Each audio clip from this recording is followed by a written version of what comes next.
Hello creative ones and welcome to Gel Printing Fundamentals. I'm Michelle Brown with Mixed Media Art. I'm so glad you've joined us for this series of videos to really help you get the best out of your gel plate, particularly if you've bought one and it's been a little bit overwhelming and hasn't quite worked as you expected. So we've certainly covered all the basics, and today we're going to take our gel plates and our brayers and our paints and our paper and add stamps. So we've got some foam stamps and we've got some handmade stamps. So let's have a play. We'll jump in. Okay, so as always, we've got our setup ready to go. We've got our gel plate on its solid back. We've got some plain paper as well as some paper that we've got some plain paper on.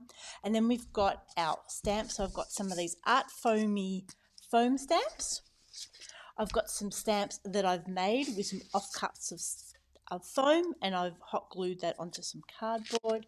And then we've got some other found objects that we could use as well. Now you could certainly use your rubber and your polymer stamps, but with paint you do want to make sure that you've got a baby wipe handy and you wipe them off straight away. Okay, so let's give ourselves a bit of room. So as always, the first thing we want to do is grab some colours. I've got a few different colours out to play with as well. And this time we want to add probably a little bit more paint than we would just pulling a straight print, because we want to use this essentially like a big paint pad, like an ink pad, to use to pick up our images. So we brayer it out, again nice and light, turning it over, and then we want to use our stamps. We'll start off with one of our art foamies. So just as we would with any stamp, we want to press it in, hold it firmly. Now careful because it does move around a little bit. Lift it straight up, and then we've started to create a print here, but we also want to not waste that paint and stamp it over here onto the background that we already have.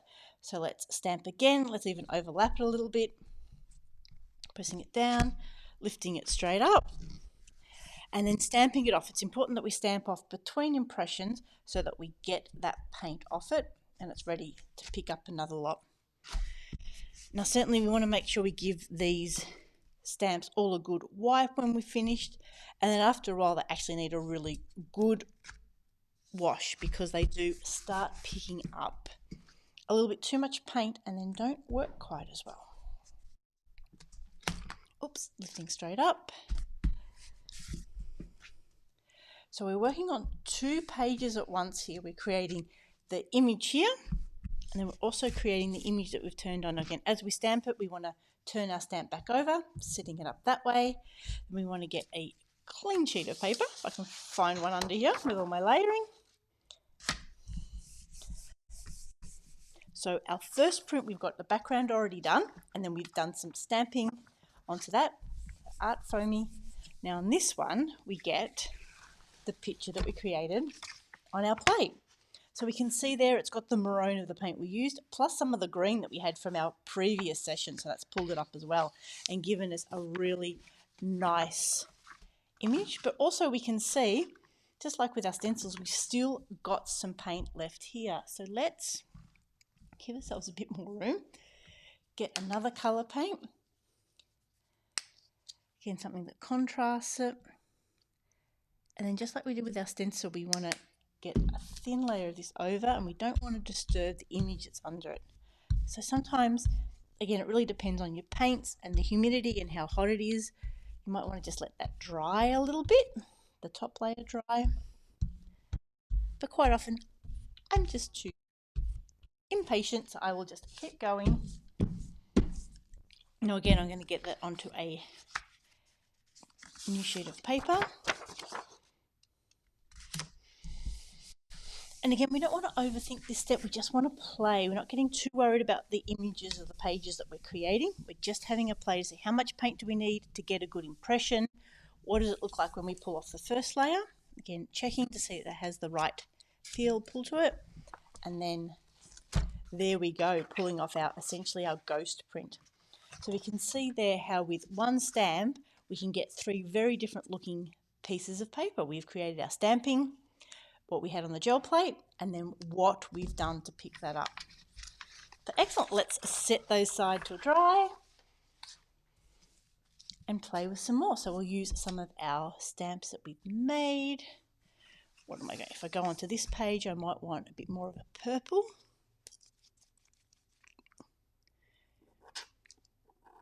Ooh, again, this one's a little bit older. You can see that it's a bit gluggier. We'll see how it goes. Oh, this one might just be a bit too gluggy. There we go. Should have checked first. Oh yeah, we're getting there, but it has created quite a mess. I'll grab that baby wipe and give that brayer a bit more of a wipe as well. Oh, we've got it everywhere now. So it's a good idea to have that table covered and have your baby wipes handy so that if you do get into a mess, it's easy enough. I think what we might do is grab some scrap paper and we'll just abandon that and we'll start again. There we go. Let's set that aside to dry. So it's not going to cause any damage. Okay, we're not going to be using you for now. Let's go back to this colour.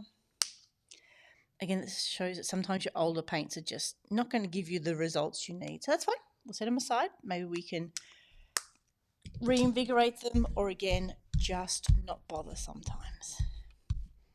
If you will find after you're doing some prints, your gel, your brayer might start getting a bit clogged up. That might need a bit of a wipe too. Okay, so we've got our paper with our colour on it. We've got our plate.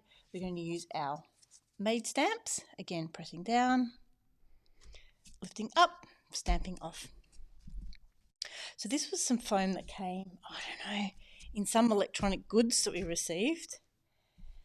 And you can see because I've got quite a thin layer, but also because these stamps are quite thin, so I didn't want to put too much paint on it. It creates quite a light, I might turn that around, quite a light impression. This is why it's so important just to play to understand what paints work on top of other paints, what different results you get with different surfaces. Maybe one more there. And again, stamping off bottom of the screen. So there we go. We've got our stamping and then we've got this one. Now I reckon this is going to give us something interesting. So I might put this on top of something that's already got a bit of colour on it. No, maybe this one. Again, some of our scrap paper from earlier. Lining it up as best we can. Now at this stage we're not getting too worried about lining up our different prints, but there's certainly different methods that we can do. Again, checking the corner. And there we go. So that's given us quite an interesting effect. Nice. Okay, we've got a little bit left. So let's put another colour on. What should we use? Well, let's go with a lighter colour. Let's see what that does. So again, making sure that that's nice and dry. Wondering if I might even, just because that last colour was so dark, just giving that brayer a little bit of a wipe just to get some of that colour off it. There's a point where we need to take a little bit of care in how we put these colours down. We don't want them getting too muddy. We want to keep their nice vibrant colours. So there we go. Got something there that I don't want. Goodness only knows. Okay. Rubbing off, brayer over, clean sheet of paper. Well, not clean on that side because I've got dirty fingers. A good rub, again giving it a test. Yep, I've got most of the paint. And there we go, something different again. So you can see how as you play with these different stamps, so we've got the one that we've stabbed onto, we've got our first print, and then we've got the ghost print, so we've got some really interesting grungy colours there. Okay, let's pull those off and let them dry. Okay, and lastly we'll use some of our found objects. So let's pick up another colour.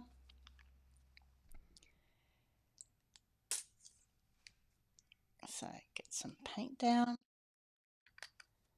This is a gorgeous iris.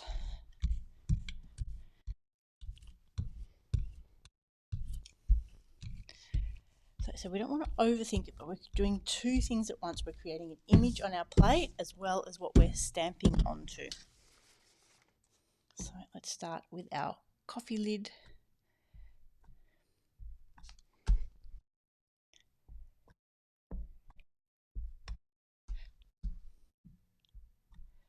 So you can certainly take your time with this because we know that the paint's not going to dry. It's going to stay nice and open and create all sorts of interesting patterns. But every few we want to make sure we stamp it off just to get the paint off our lid, and that helps give it a better impression. Okay, and then here's a roll, cardboard roll from somewhere.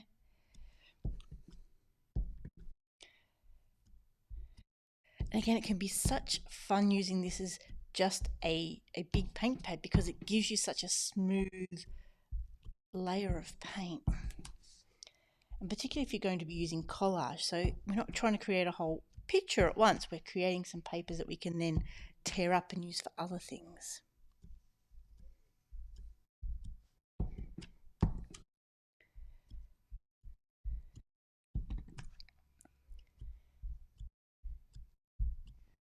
There we go. So we've got some circles with our coffee lid. We've got our circles with our roll. Oops, excuse me. Now let's get this paper down. And we know this is going to give us a very different look for using the art foamies and our handmade stamps as well. So there we go. We can see the darker colour underneath and even the colours before that, and created some really interesting grungy shapes. And you can see that background where we've taken off the paint is quite striking. Now let's see if we've got something here. Oh, let's go with a lighter colour. See, sometimes if you just catch the light on it, you can see that there's a little bit of something there. But again, sometimes you just never know. Don't want too much paint for this step. So again, you want to know which of your paints are opaque, which ones are transparent, because they will work differently in different ways too. Okay. And this is where the magic starts happening. So this is why you certainly need a good amount of time for this playing, so you can work through creating your plain sheets, playing with some stencils, playing with some stamps, and creating, there we go, amazing amounts of colour. So we can see we've got the page that we stamped onto, we've got our first print, and then we've got our ghost print using something as simple as a coffee lid and a stamp. So we've been using our art foamies, our homemade stamps, and some found objects to using stamping on the jelly plate.